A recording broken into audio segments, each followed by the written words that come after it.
today you are watching us at Political Talks, and my name is Simran Kaur. And let me introduce myself a little bit since you've not seen me before. And we have two new hosts today. It's me and Gary. And my name is Simran Kaur, and currently, as you all probably know, I'm a Tracy School Board member. And also I work as a deputy district attorney in San Joaquin County. And without further ado, I would like to introduce our second host, Gary Singh. And we also, as you can tell, have Susan Ingman with us. So Gary, do you want to tell us about yourself a little bit? Sure. Good evening, San Joaquin County. It's great to see you guys all. And instead of having Raj and Gurtej, you get Raj's better half today with Simran. And, a lot better. And then I don't know if I'm any better than Gurtej, but at least you got me.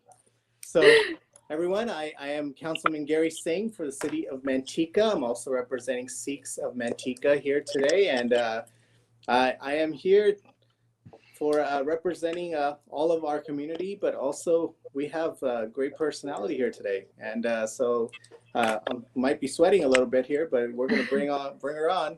And so I want to introduce Susan Talamante Eggman, and we'll give you a little bit of a bio, and we'll let her kind of talk more about herself. But Susan was a native of Turlock and is a former social worker. She was also on the Stockton City Council, and then became our assembly member for District 13. She's actually been elected 3 times, re-elected. And now she's currently running for state senate. So from there, I guess we will let Susan Eggman take it from there and tell us more about herself. Susan, all right. You're on. Well, thank you very much, Gary. And Simran, very nice to see both of you. I feel already like I'm an honor with the elected officials. And so a huge thank to Sikhs of Tracy and Mountain House area and the Sikh community in general for all that you do for San Joaquin County and the leadership that continues to just bubble up from your community. It is recognized and noticed and valued. So Susan Eggman, grew up in Turlock, graduated from Turlock High. I took a little 4 years into the military, and probably there, like a lot of us in our young years, you kind of find a path, and I knew mine was public service. And I also I was a medic, so I fell in love with working in and around hospitals at that time. So my work as a social worker has always been in and around hospitals, dealing with mental health issues and addiction issues. And then I was a professor at Sac State. I ended up getting my PhD and did work up in Portland in the emergency room. So that was exciting. It's always an exciting place for a social worker to be in an emergency room, because you get whatever comes in the door, whether it's a car wreck or a shooting or domestic violence or an overdose. And it's kind of like politics, right? You take whatever comes, and things come at you quickly, and you have to stay calm, and you have to meet everybody where they are. And try to do your very best to support them, and hopefully not always in a time of crisis like they are in an emergency room. But they're just really deep in my sense of service. And so, and then at some point, as a social worker working with healthcare and policy and mental health, at some point you just decide that maybe you need to be at the policy making level and not just at the implementation level. So I ran for Stockton City Council, and I served 2 terms there. I was elected twice, and then ran for the state assembly. So as you know, Gary's a council member. I was a council member of Stockton. And then at the state level, there are assembly members and senators. So every assembly member represents about 500,000 people, which is a lot. So I currently represent up to Thornton, and then all of Stockton, all of Tracy, all of Mountain House, out the Delta, up the top. So for Senate, and there are 80 of us, because there are about 40 million people in the state of California. And so you get 500,000 for 80 assembly members. And I'll tell you, there's a lot of people in Los Angeles. So they have a lot of assembly members down there, right? So us up in Northern California, we need to be nimble and quick and make friends and know how to, know how to negotiate. Fight the good fight. Fight the good fight. Fight the good fight. Don't forget about us. We're small, but we're mighty. And then in the Senate, that's about 1 million people you represent. So for me, moving from the assembly to the Senate, it will be a much bigger area. So it'll be all of San Joaquin County. It'll go up into Sacramento County, taking Galt, and then go down into Stanislaus County, cuts across at about 132 out of Modesto. So for me, I mean, anytime a seat comes open, you have to think, you know, hopefully if you're in elected office, and hopefully more and more women out there, right? We shouldn't think, why us? We should think, why not us?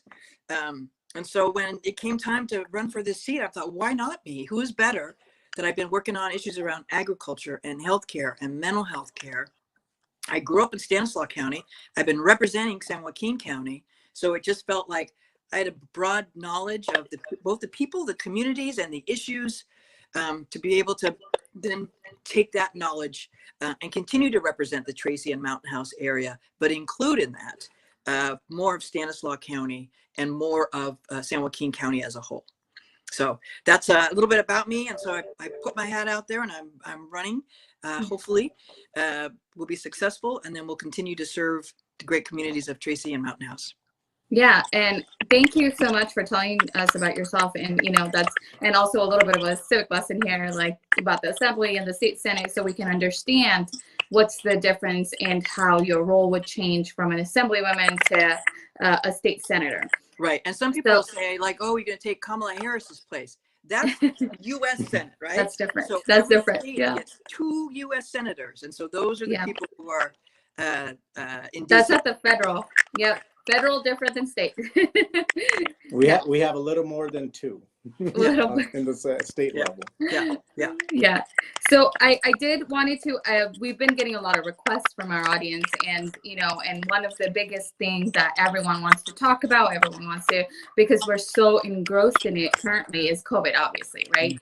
And with your experience in healthcare and also in the assembly, state assembly, what challenges are you seeing currently for our businesses, our schools, and what policies have you been working on to implement and help our residents? So we would like to know a little bit about that. Okay.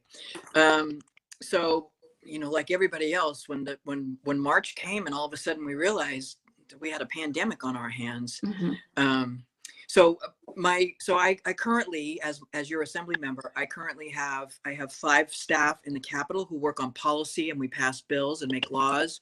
And then I have 4 staff in the district, and they do constituent issues. So we've moved some of our policy staff down because our phones are going, as you might imagine. There are over 6 million Californians who have filed for unemployment. And a lot of them have called our office for help. So my staff has done, you know, they're working 7 days a week, helping people, trying to walk them through unemployment. And I can tell you, I was one of the members who signed on to the letter saying we need a audit of the unemployment department. It is not running as smoothly as it should. We understand they had to hire up and, you know, and then had to also implement the brand new federal program through, but we still have to keep our eyes on it to make sure that people are getting served. So we have been working very hard just on constituent issues and talking to people and helping them through the process. And then we've done food drives, done mass giveaways, all of that. But I have been trying to be very instrumental in working with the county and the state, negotiating between about getting us as many resources as we can. So we have been active with activating some space on the fairgrounds when the governor brought in some trailers for homeless. We have been very active with helping secure some hotels when we now have spaces for homeless to stay in some hotels who have COVID. And also with farm workers, they're doing some of the same work now. Operation Harvest is going on. So we've done that. The different municipalities, Stockton and Tracy, have also done small business loans. We've helped facilitate that at the state level. And of course, the Federal CARES Act passed. We also then work very closely with our agricultural community because we know that was very heavily impacted. And we got the governor to send another 54 million down when we realized our farm workers and our ag workers weren't being cared for as properly as they should have been. The governor also then sent 6 strike teams down to some of our valley communities to help make sure that money was getting out, and we were doing as much cohesive work as possible. So we have been, from my office perspective, I've just been working on it on all fronts, both just, in helping people who are currently struggling, in bringing in more resources.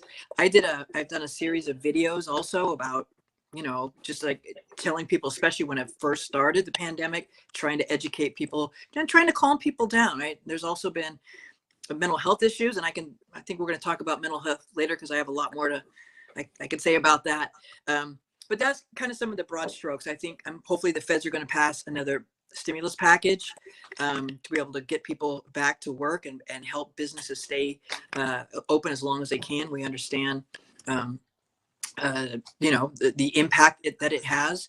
And we know we got to follow public health guidelines. I had the occasion to be in another county that's on a different tier, and I was, struck by signs everywhere, mask up, everyone wearing masks. And I come back home and I don't see that same level of adherence, I think, to our best medical advice at this point. And so we are still in the most widespread category. We hope to be able to move up to the red, which is the next one. And we're all going to have to do our part to make sure our businesses can open, because I think that is key, is to get as many things open as we can, as safely as we possibly can. We don't want to jeopardize public health, but we also know that the health of our economy needs to be back on track. Yeah. And to add on to that, what I would be amiss if I didn't ask this question, because, our California, since I'm on the school board, our schools are devastated with any budget cuts. We're at the bottom out of all 50 states, in the low 40 is our number of how much funding the schools are getting. And I know your office, Ms. Baird, worked closely with us during this last time when the governor had proposed 10% budget cuts for the schools, and we were able to work through that. However, when you're elected and go to the state senate, what do you foresee for schools funding, and what kind of policies would you help implement so that our funding for the school stays at least where it is? And we need substantially more, but obviously in this state, what do you see? So yeah, and for people who may not be aware, there was a policy that was going forward that said there was going to be a 10% cut, but then a second part of that, because Mountain House was very impacted, and we're able to get some changes on that we didn't do the 10% cut. And also the idea was that we were going to hold people at the same level they were funded at last year, because we know there's not as many kids are going to be going back to school, but you still have to have teachers teaching and all the infrastructure in place. So we said, okay, the funding will be at what you had last year, so you wouldn't be going back. But then a community like Mountain House, which is one of the fastest growing school districts in the state, they had all this projected growth that they weren't going to be able to get funded for. So all these kids who were going to be starting at Mountain House weren't going to be able to start. So it was at the last minute, a special trailer bill to be able to fix that problem. And that was specifically, Mountain House was the example we used to be able to negotiate that deal. Going forward, though, we're going to continue to have challenges. And I sincerely hope we get our schools open back up as safe and as soon as we can. When we see the disparities that some of the private schools are starting to go back now, and we know it's because they're smaller and they can manage it better. But we also know that continues to set our kids who may have the greatest needs back even further. So I think, I don't mean to make a campaign pitch, but I do believe that I am the most experienced person who's going to be able to hit the ground running, because anybody who tells you, school board, city council, somebody running for the state senate, that this next couple of years aren't going to be difficult is not being honest with you. It's going to be difficult, and we're going to have to, make decisions. And I think we're going to really have to elevate things like education. And I don't even know if we want to talk about closing the achievement gap. It already existed, but I think it'll be exacerbated by what we've encountered. And that must be addressed. We cannot leave back a generation of kids. And we know that what that does to our society. And again, then we can talk more about homelessness and mental health and how those, right, if a kid's not reading well by third grade, the chances of them not doing well later on, ending up on the streets, unemployed, or perhaps in our prison system increases. So we need to be smart with our money and invest with it at the community level early on, rather than paying for it later. All right. Yeah. Thank you, Susan, for your vision on that aspect. Definitely, you've covered the school side, you covered the cities, and also when it comes to our public side. So with our businesses. So the next, going into that whole aspect of COVID and the environment that we're currently living on, if you look at public safety, it's really been strained in these months where they're doing multiple jobs, multiple aspects, and also just the environment, unfortunately, that's been going on in our whole nation, and also what we've faced here in California. What's your take on public safety, law enforcement, and some of the rhetoric that we may be seeing nationally, and how that is, happening in Sacramento and at the White House there? Yeah, I think we're all kind of experiencing fatigue from this COVID lasting so long, and then the fires, and then the extreme heat. But in some respects, the most distressing part is the vitriol and it feels like the divisions that continue to grow between us. So I served on a city council, and I understand the importance of a public safety. It's a very important component.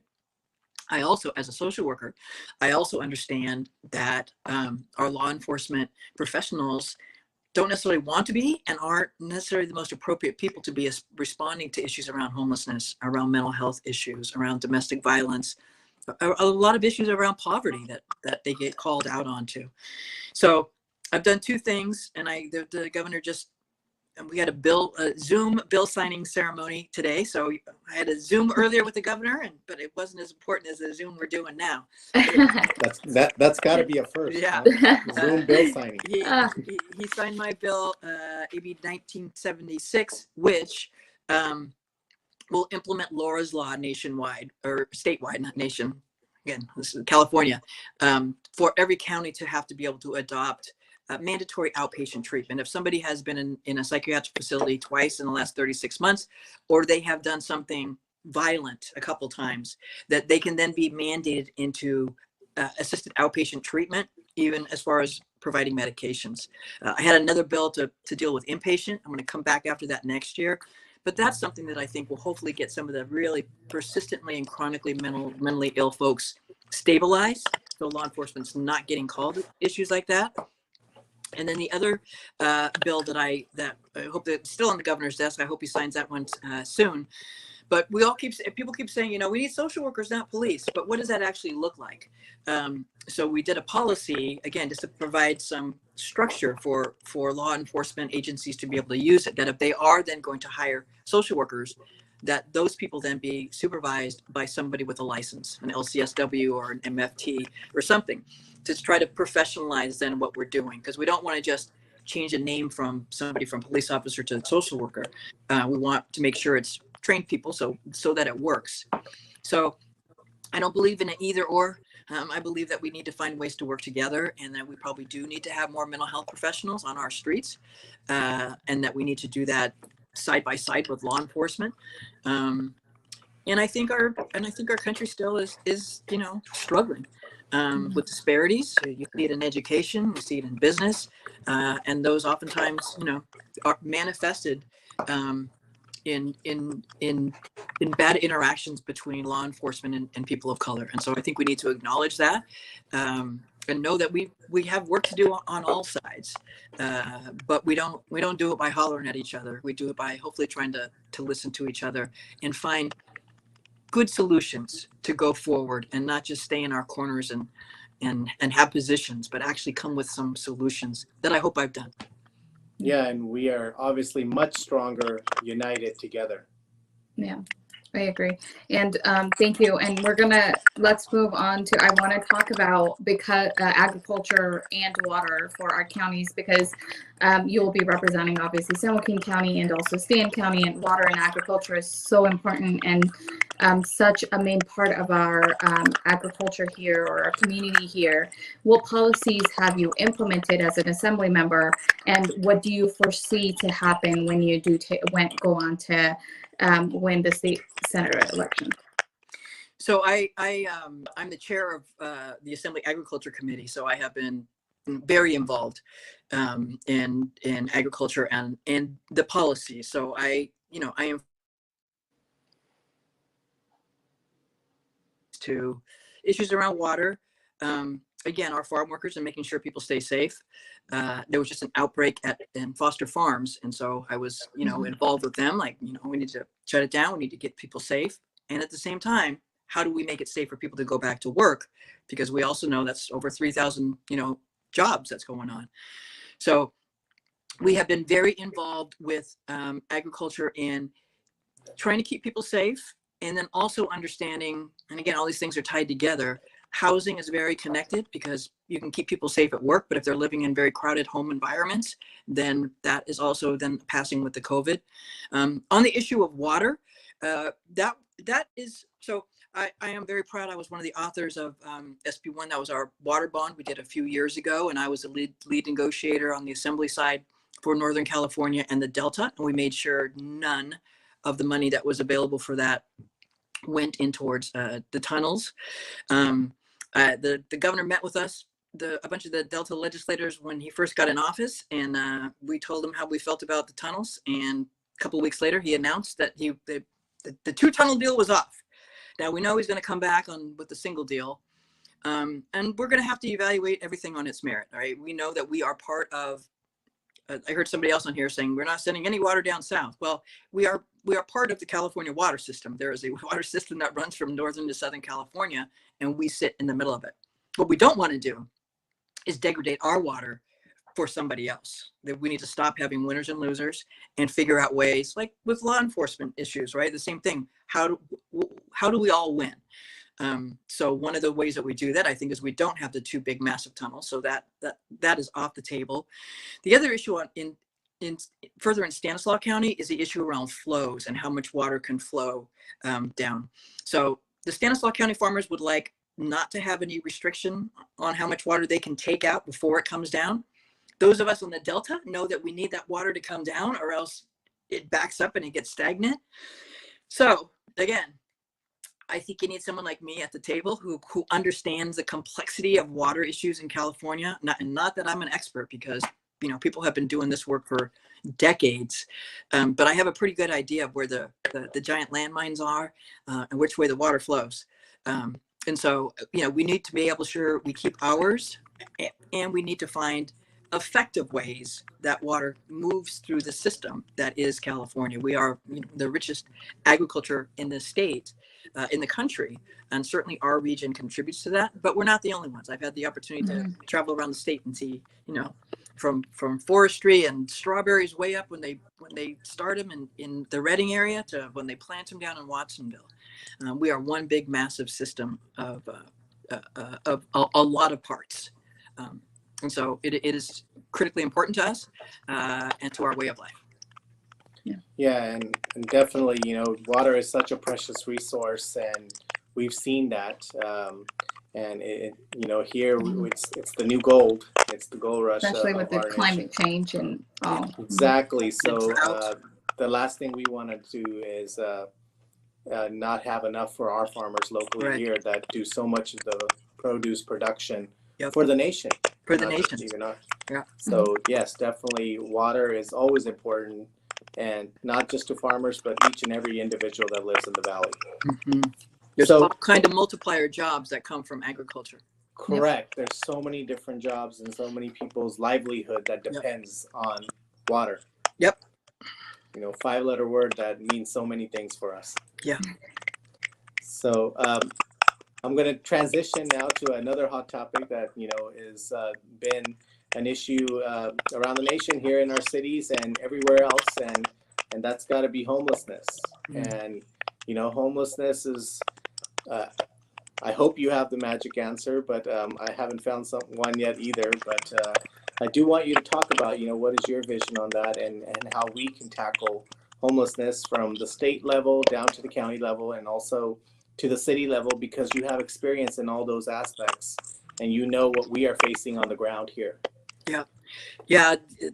And Gary, from my time on the council, I quickly learned that homelessness is one thing everybody agrees is a problem and nobody agrees on the solution. That's what I learned. But I think we're moving closer to people agreeing that we must do something.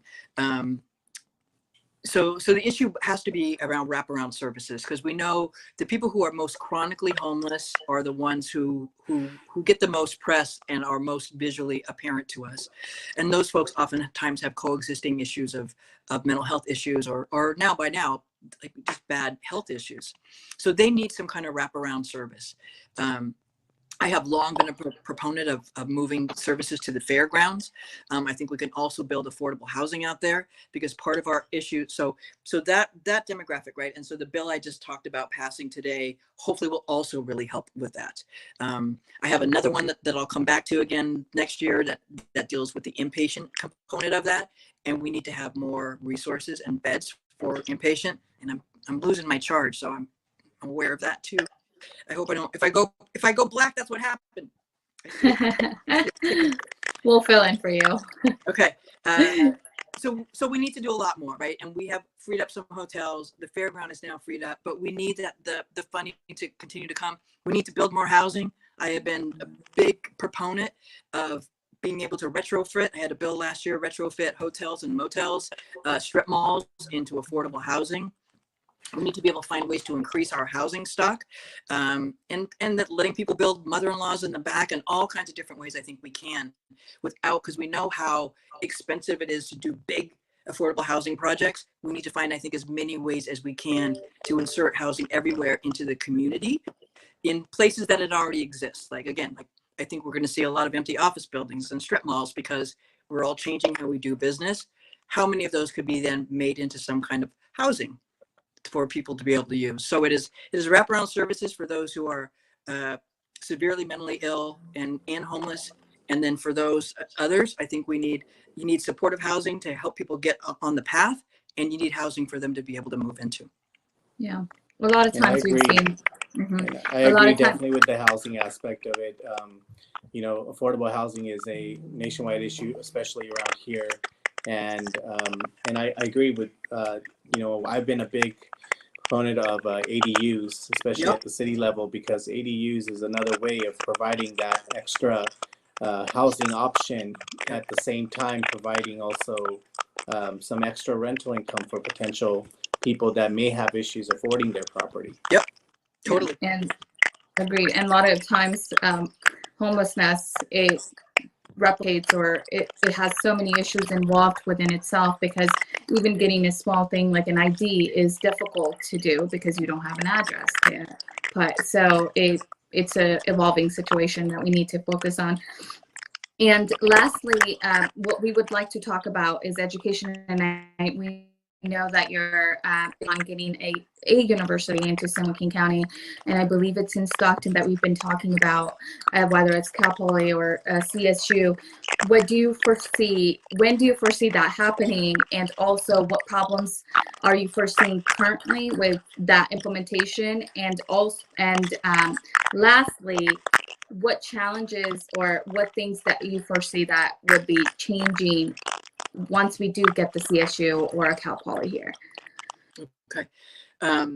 So as you know, I've been a long proponent of getting us a public university. We are, the only county without one, largest city in the state without one nearby.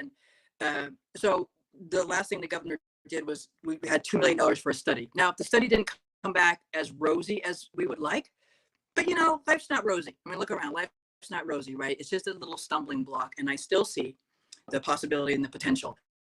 And then going back to the issues that you talked about, healthcare issues, agriculture issues, I'd like to see like a Cal Poly Stockton. I think we're the perfect place for some kind of technology, agriculture, medical, all kinds of new technology. And we need a place, as our economy changes, for people to be able to quickly get educated up in something new, and then being able to learn how to sometimes use their own skills, but apply them to something different.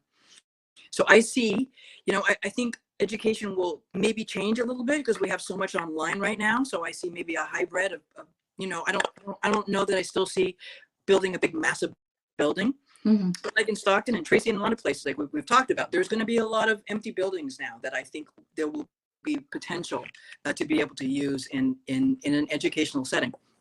and how better to do it than, within a community. And so your issues around education are also then addressed, right? So because you have a higher educated demographic, you have people coming, you have internships in schools and in hospitals.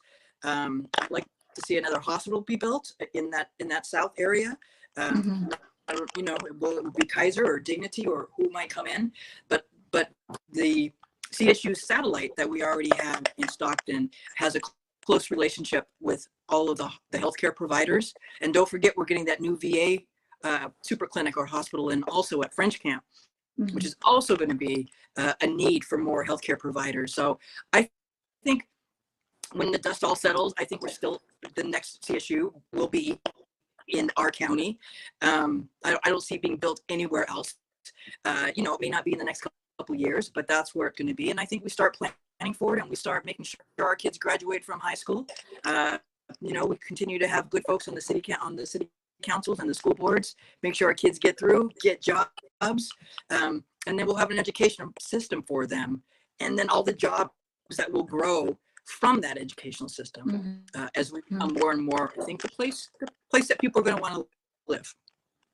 Yeah, and I would like to add to that is that it's so important because, I've sat on multiple boards and committees and where we're trying to attract jobs or companies wanting to come into the valley, and we tell them we have your workforce, but one of the things they always constantly remind us is that you may have our workforce today, but what about after them? How are you creating the future workforce? Yep. And that's where education comes in and all of those technical skills. Yep. And it's all connected, right? Because if they come in, then they want their kids to be able to go to a good school, right? And so, and then we go back to the school board issues and educational issues that we have to work on. So it's all comprehensive. And so I'll just say that I'm glad I've been able to partner with two very strong people like you in the work that I've done, and I hopefully in the work that we'll all continue to do together to serve our communities. Yeah. And any last words, Susan, for our audience here, and so they can decide and make an informed decision of voting? I would just say nobody's going to outwork me. You send me back to Sacramento to represent you, and I am available. I am accessible. I work hard for you. I think anybody who knows me or my office will attest to that. And I will continue to work with the same passion. I will just have 4 years to spend in the Senate, and I will do it with every bit of my heart and soul and brains. And I take with me a fine, experienced team and staff who are ready to work on your behalf. Yeah, with their background and experience. All right. Well, with that, I think we would really like to thank you, Susan, for the opportunity for our audience here to understand what you're about and what all the work that you are already doing at the state level, and how you're going to try to take it to the next step and take on 1 million people next. That's right. At the Senate. Yes. Thank you very much. And we would like to thank our audience as well. Thank you for watching. And we do hope that all these channels and all these shows that we're doing are helping you make an informed decision of what you should vote for and what issues you should be looking out for and how they are going to impact you day to day, and also and why you should be voting the way you should. So thank you very much. Thank you, Susan, for coming. I should say that. I'm sorry? SusanEggman.com. Susan Eggman. Yes, there you go. SusanEggman.com, and also you're on Facebook also, right? I'm on Facebook. Yes. I'm on Twitter. I'm on Instagram. And Susan, we thank you so very much for coming here today on our show and talking to our audience and giving us a full 30 minutes of a little bit of overview. And I'm sure on your website we can learn a little bit more about you as well. That's right. All right. Yeah. Thank you. Thank you.